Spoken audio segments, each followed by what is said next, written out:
Hey, what's up YouTube? Follow-up video to my CZ-P-01 Omega that had the mechanical failure due to a failure to eject. Basically, a round got stuck on top of the ejector and it made the decocker walk out.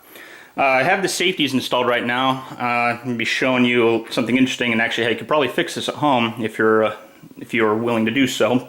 But basically the first time I sent it back to CZ, they replaced this little guy, which is the Decocker spring, and they replaced the sear, which is right there. Now the issue is that the sear never actually makes contact with the decocker lever unless you're actually decocking the firearm. So it seemed very peculiar that when the slide is back and you depress on the ejector, that the decocker would walk on me. So I got it back and did a little bit more looking at it, and then it kind of dawned on me of what the issue is. So on the trigger bar, which is this one, when the slide is back, that trigger bar is pressed down.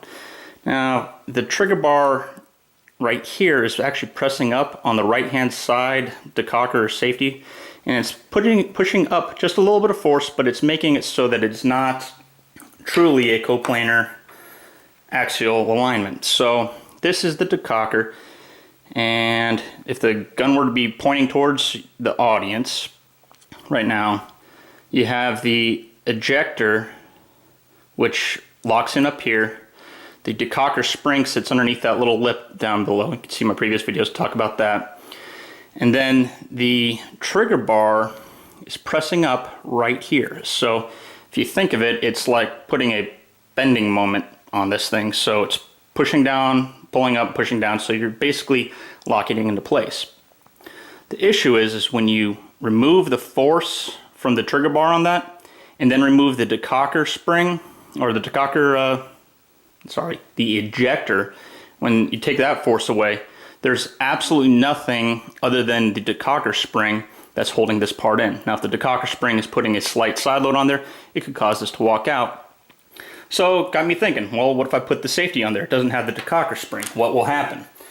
And exactly what I thought would happen did. So let me get this put together, and you'll see something very peculiar happen. And shocking if you don't understand what's happening. So, again, just lock back. If you come in here with the safeties on, at least on my pistol, and you press down on the ejector, yeah, drops out. Which makes perfect sense. If this were to be the safety, and there's no force on it, all it is this part is free. So the simple thing that I'm going to do is I'm going to put a little dimple in the decocker spring in my safeties. And basically making it so that when this snaps together, this is more of a press fit rather than a slit fit. And it shouldn't really affect anything on making this disassemble easier. You still got to get something in there to pry it loose, pry it out. I'm going to be putting it a little bit further back, not towards the front, because you still want it to be able to engage at first and then snap in. So I'm going to go and put a little dimple in this guy, and we'll see what happens. I'm going to do it to my safety first, because, well, I don't plan to ever carry it with the safety, only the decocker, so hopefully this will work. And back in a second. Alright everybody, I have a spring-loaded center punch. You could use any drift punch and a hammer. And then the part, just a block to be smashing this down on. So I'm going to be doing this on the front side of that. Basically, I want it so that it will be engaging all the time on that forward edge. I just think it's probably the best place for it. Either the top or the back would probably be just as fine, but I'm choosing the front edge. And we'll see if this actually works. So, again, I'm only doing this a little bit further back.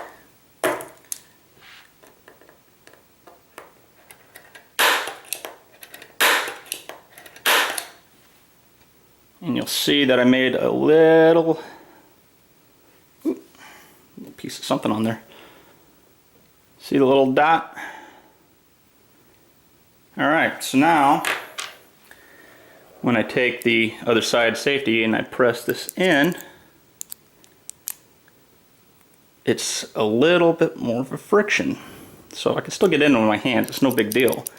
But it's probably going to be enough to resist it from moving. only time will tell to see if that'll actually work.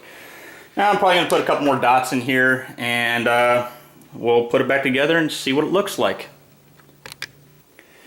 Alright, so I'm back, and I had to do a couple more spots on it. I actually did it on the top, the front, and the back, and I put a couple of dots in each one. I'm just going to go ahead, and here's the orientation for the safety side, at least. And so I put on the top, the front, and the back side. I didn't put on the bottom, because the bottom on this part is open, or fairly open. So now when I put it together, there's really a, I don't want to say it doesn't fight you at all, but it ain't going anywhere.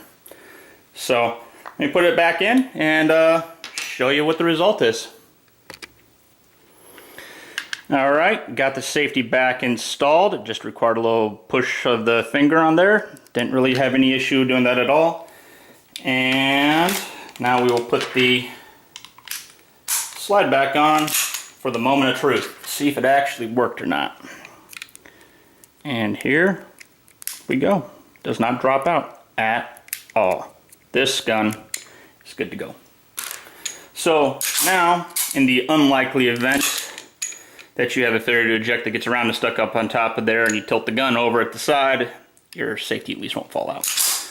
I'll put that on the Decocker, and we'll see what happens with that one.